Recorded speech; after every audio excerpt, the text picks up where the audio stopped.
On this episode of Drinks Around the Table, I sit down with Juaquan Herron, creator and CEO of 2923 Comics, to discuss his comic book series Scarlet Knight, Defender of the Block, his intent to show that fantasy and mythology can mix with street culture, and how true stories from his own life are behind it all. Hope you enjoy.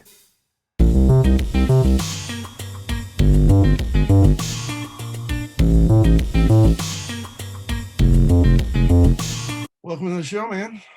Hey, what's going on? What are you drinking? I have some Knob Creek, Nice. Rye, 100 proof, and some Nice. Coke. Nice. I'm just drinking bourbon, but it's nothing as fancy as what you're drinking. Yeah.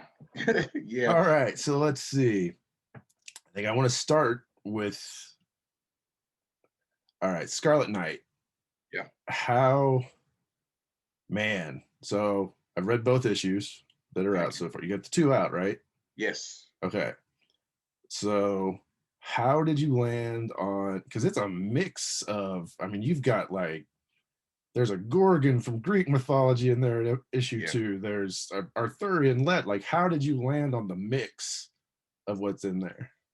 So, well, okay, I can kind of give you the background of how it like conjured up, right? So I went to Southeast High School. Shout out to my fellow Knights. And my high school mascot was the Scarlet Knight. Okay. So I knew that I wanted to write a comic book, but I knew I wanted it to the point where it had every part of my life encompassed in it, right? And so what I did, I was like, I'm in love with like the Odyssey. What's oh man, you made me draw a blank because I'm kind of sitting here on the spot.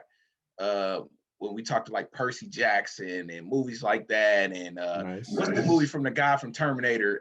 He had 2 of them out. God, man, I'm blanking right now. The director or? Spirit of Gods or Power of Gods or something like it's like one of those movies. Okay. It's like for some reason I cannot think of it. But anyway, so I'm just heavy into Greek mythology, man. I just like that whole fantasy element of fantasy and the real world coming together, and what they used to tell us and what we used to read and Homer and all those things. And I just wanted to like put everything that I've kind of like know in my life and loved in my life. Like I put my grandparents in it.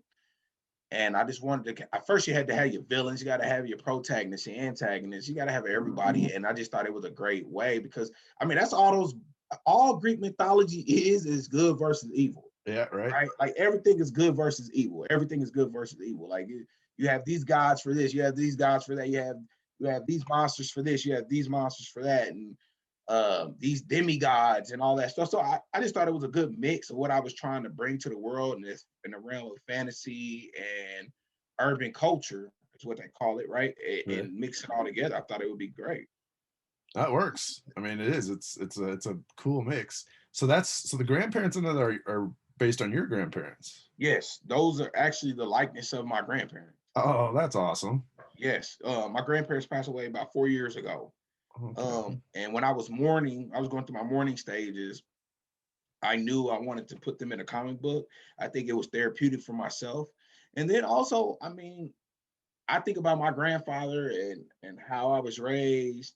I wanted him to be able to pass those lessons on to other kids, right?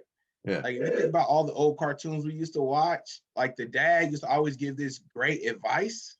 Right. And I just thought like in my comic book, like I wanted to show the world like some of that great advice, some of those ideals and things he would say to me and my siblings. When I say siblings, I'm talking about my cousins and my brother and sister. But just all those things he used to do for us, I thought he could do for the next generation and possibly be that for them. That's awesome. Well, and there's so that explain because you've got the one scene, not spoilers, but there's a scene in issue 2 where the antagonist gets wickedly defensive of the grandma. So that's okay. Wow, that's even more powerful knowing that. That's cool. So did you go for because there's definitely kind of a almost Cain and Abel vibe too, because you've got the cousins that are like are feuding. Now they're flip sides of that coin. Yes. where how early on did you know that that was going to be your antagonist? From day one. Okay, so it was designed that way. Yeah, it was designed that way, and it was mostly like it's kind of loosely based on my brother and my cousin and I, right? My brother and my cousin are what you would think, I guess, what they would call antagonists, right? Mm. And I wanted to show how we were all raised in the same household, but we went to totally different places in life, right? Yeah. My brother and my cousin are currently serving time in the penitentiary, and then I myself, I guess what people would say, I'm having this good life, or what we, and I'm using quotations, right? Sure. Not in any trouble or anything like that. And people would always ask, like, how did that happen? Right? Like, how did it happen? We slept in the same beds together. We were raised by the same grandparents, same aunts, same moms. And it just kind of showed you, like, you can have that same path or think you have the same path, but still experience it totally different. Right. And I just knew for one, they like, because they both pretty much, if you know, for anyone that reads the book, their lives were hand in hand.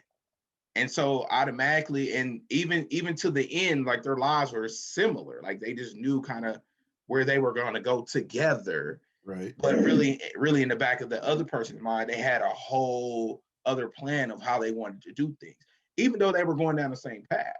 Right. So I kind of wanted to show how, I love, one comic book duo that I love to death, man, is Xavier and Xavier and Magneto. Magneto. Yeah.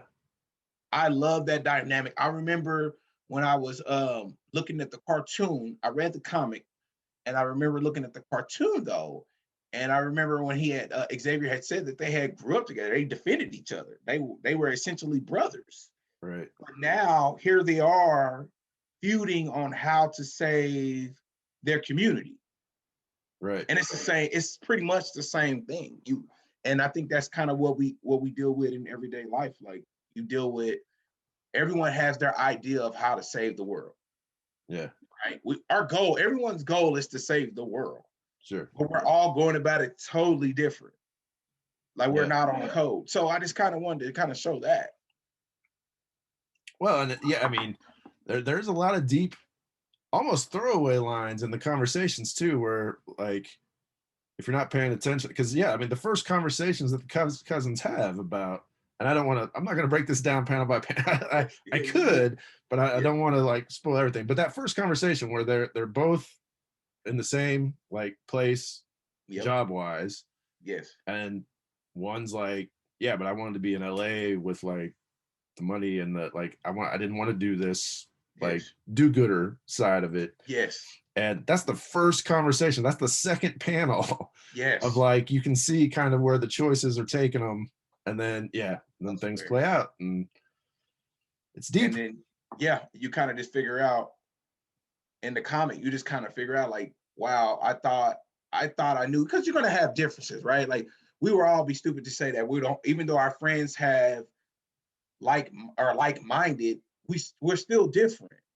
Right. Like, and we will hear and see things totally different and experience things totally different. So I think that was just a way, and actually I did that in a way to say like where his personality was. Like, and and it's like that when you grow up in the city.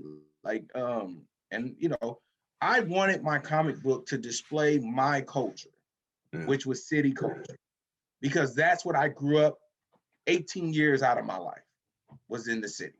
Sure. I know the city street culture. That's what I know.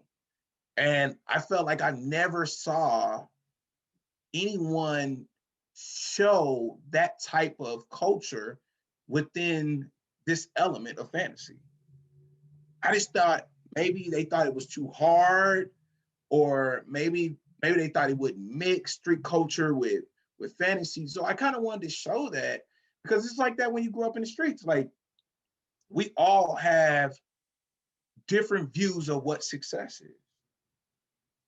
And makes sense. And some people it's money, some people it's power, and that's kind of what you deal with in the street culture. So I wanted to kind of show Apollo as being that kid that didn't grow up well off, Yeah.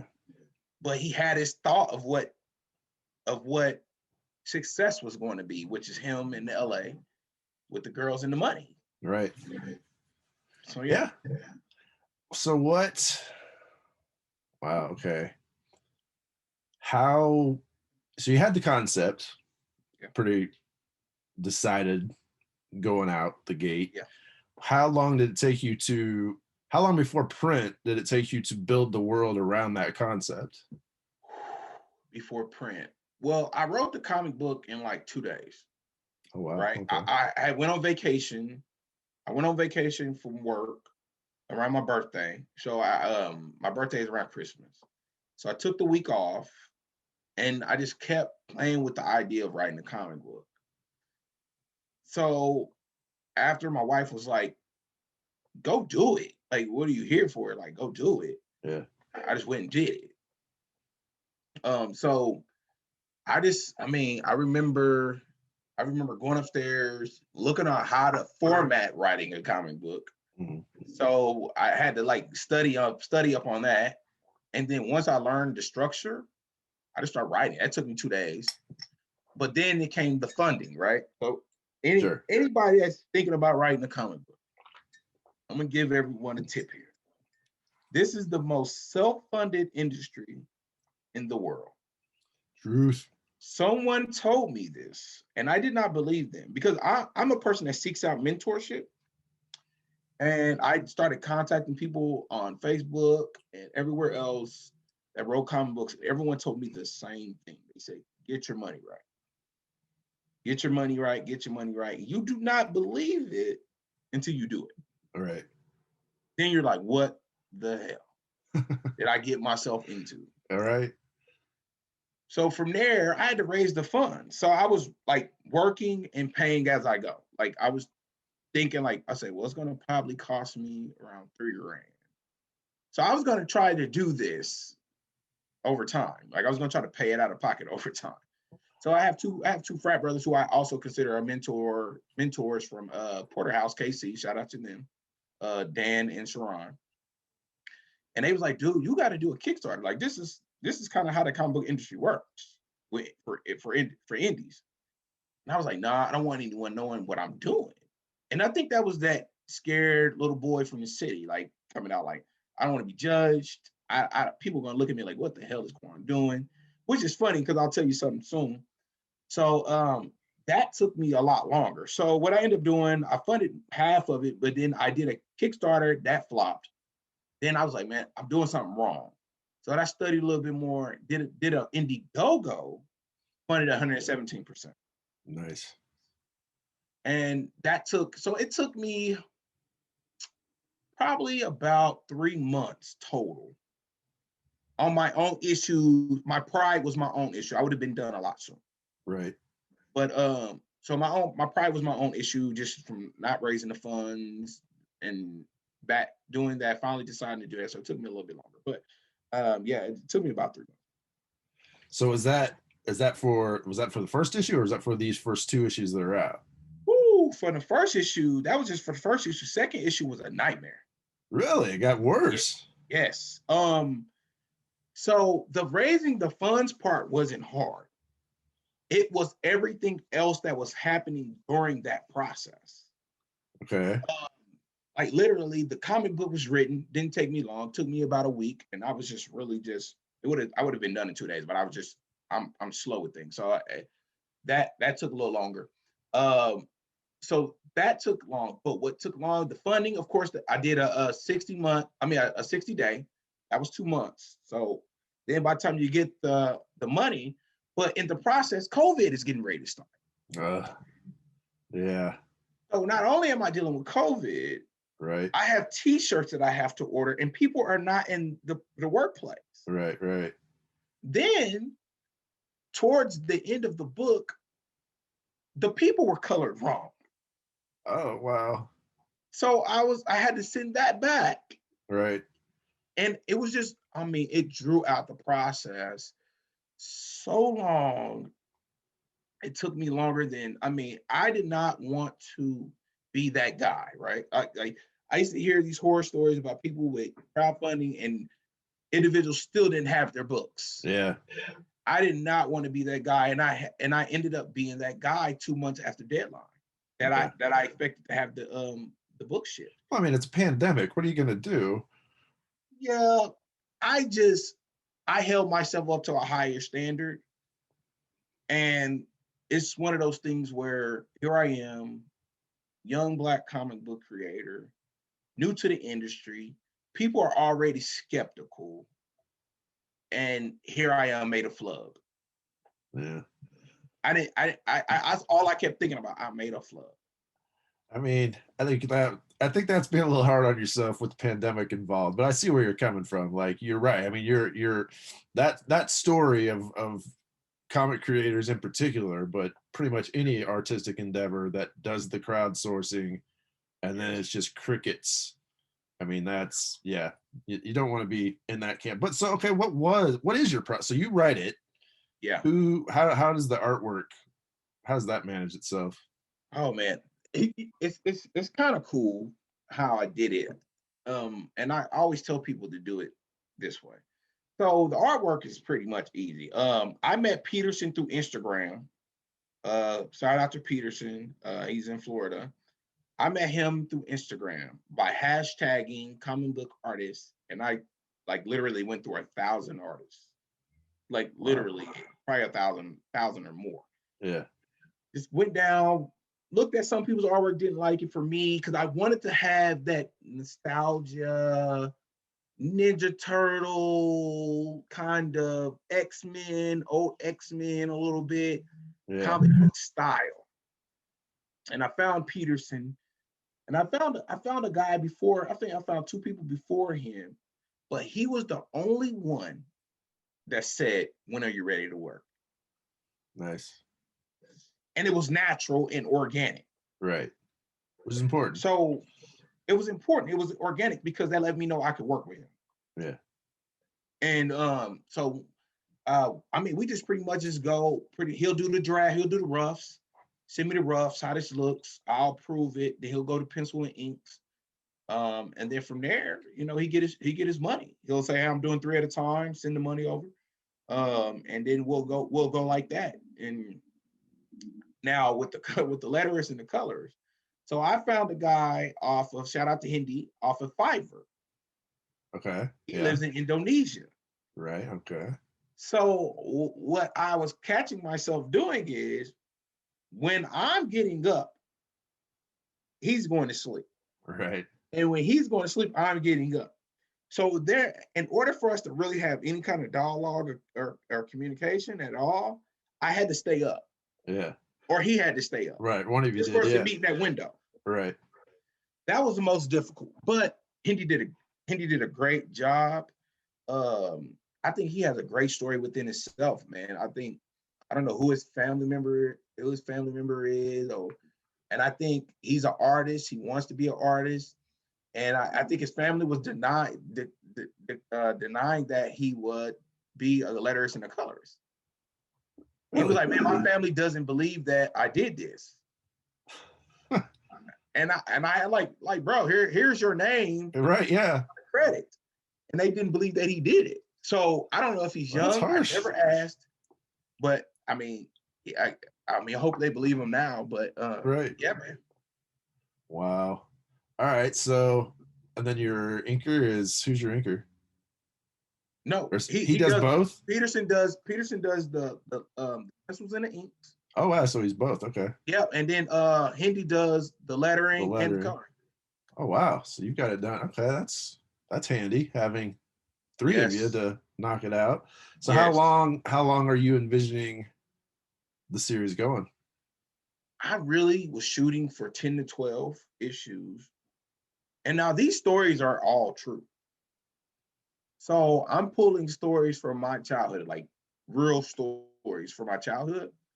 And there are about 10 stories that I can remember very vividly that I really want to put in this comic book. Okay.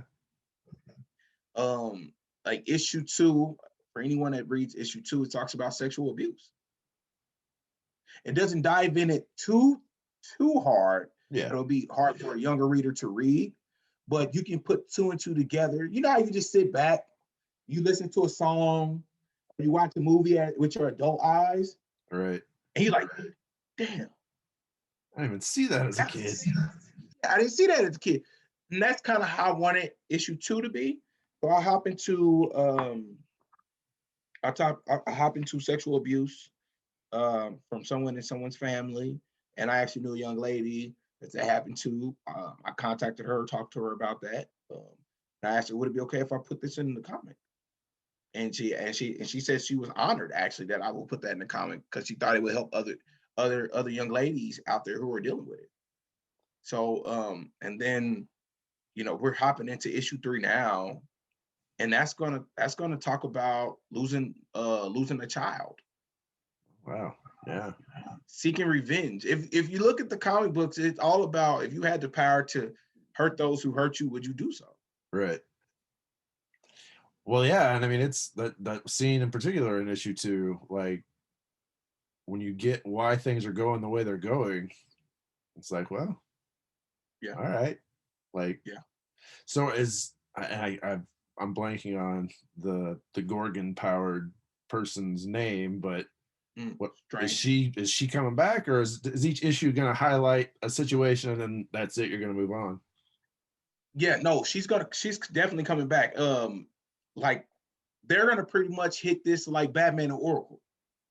Okay, And I get that vibe now. Yeah, with that last scene between the two of them, that yep, I get that makes sense.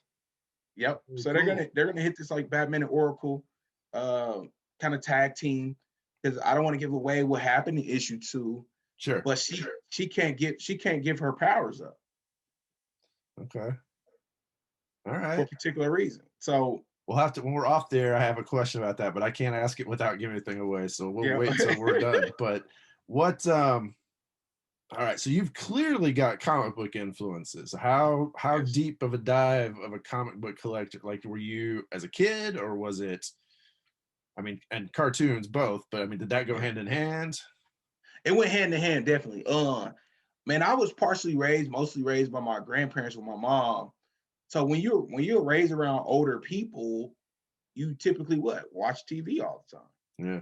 Like it's just what you do, right? Right. Like you watch TV. So I did a lot of WB cartoons, Darkwing Duck, Chippendale, Right. Yeah. X-Men, Yeah. Batman animated series, Ninja Turtles, Doug.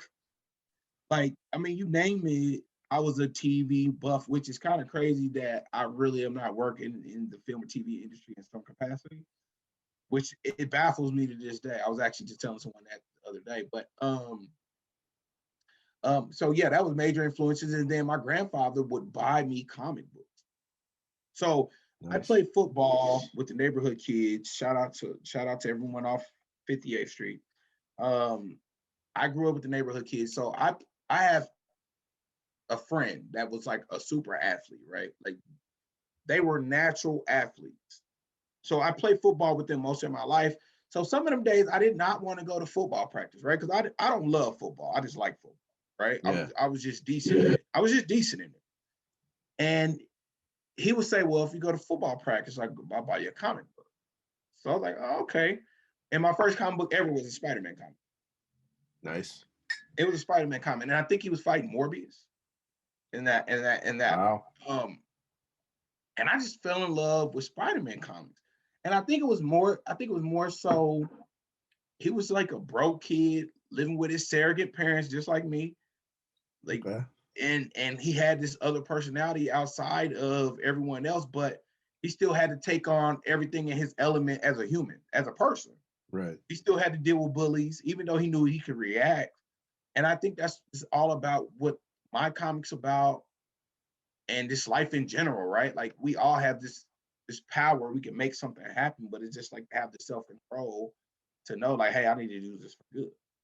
I get the yeah, you've definitely got a with great power comes great responsibility vibe. I keep saying vibe a lot, but it works. I mean, it's Yeah. within the context of your comic, there's a lot of strands in the DNA that I can see now that I'm talking about it. Like, okay, yep, I see that influence. I see that. And even outside of his powers, like even outside of their powers, like I wanted like most of his real strength, if you look at issue 2, when he goes to the young lady's house, his powers really came from him making a promise.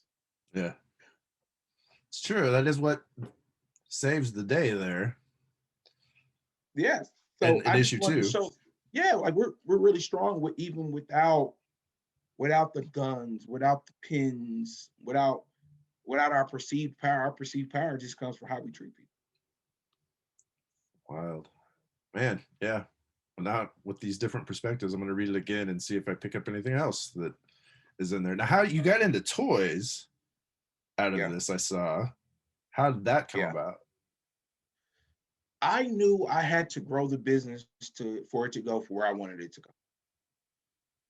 So I knew that 2923 Comics was growing when I started to make moves that everyone didn't see. But like, for instance, I have a toy agent now. I have a licensing agent now. I didn't tell anybody this. Yeah. These were just moves that people contacted me and said, hey, we love what you're doing. This is what we should do. And I started to make it more, I started pulling it more from a glorified hobby to a real business. Yeah. Because I wanted it to grow. And I was like, I'm not doing this for my health. It does give me therapy, but I wanted to grow the business. So after that, I knew I was going on the right track. Someone contacted me, wanted to be a licensing agent. I said, okay, that's fine, let's do it. I saw the episode of Toys That Changed Our Lives. Yeah. With the Ninja Turtles. Right. And I knew exactly what I was supposed to do. Because I was going down this path that was growing my business, that was going to make sure that all kids that look like me and don't look like me, but mostly look like me, could see, like, wow, I could do that too. I don't have to be a basketball player. I don't have to be a football player. I don't have to be an entertainer.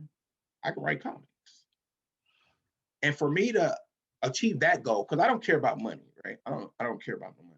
I more so care about touching people's lives and helping people. So all these ordered steps were just happening. And as soon as I got the licensing agent, I got a toy prototype created because that was probably the most cost-efficient way. But now we have to go back and now and kind of create a bus. And so we're getting ready to do that now. So, and I'm going to have to pay for that. I'm going to take care of that. And then after that, everything else will be on there. Wow. So 2923 came out of, how do I phrase this? You built 2923 to make the comic happen, or did it just come about because you made the comic happen? Well, if that makes sense. It does. I'm trying to think what's the proper way to answer that question. It came about because I created the comic book. Okay. But the reason why I created the comic book was because of 2923, which is my old home address with my grandparents. Very cool.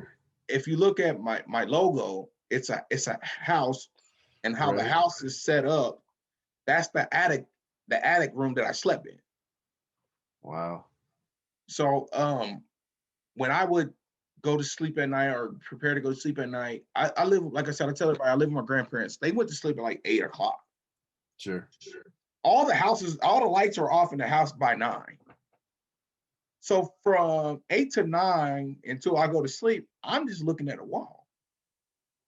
So I would just dream of this stuff. Like anybody that kind of grew up with me, I was what you would call the weird homie, right? Like I was the person that was into fantasy and werewolves and vampires and Terminator and sci-fi. Like I was that guy. I would just dream of all this stuff, man. I just think about this all the time, like Gremlins, and I was just so infatuated with what I was watching on TV that I knew I wanted to do something similar. So that's why I'm like so in love with like Steven Spielberg, Will Smith. Like I love Will Smith sci-fi. I think think he hasn't really hit a good one like Independence Day, but he has some good sci-fi out there like I, Robot, I Am Legend. And like that was like my only reference point. It was like Will Smith. Yeah. Because I didn't see nobody else in sci-fi or fantasy really. Right.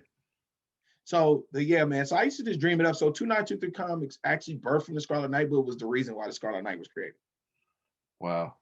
And then so right now is it just Scarlet Knight at 2923, or how many do you have other books there? Yeah, so 2923, actually Scarlet Knight was going to be the only comic there. I do have a graphic novel that I'm working on. I've been working on it for the last 2 years. And that's just an artist issue. Yeah. COVID, it was first we were moving right along, and COVID happened. That messed up. The artist got sick. Hell, he thought he was going to die.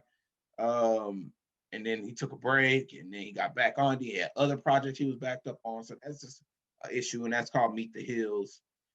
Which is also loosely based off my family and I.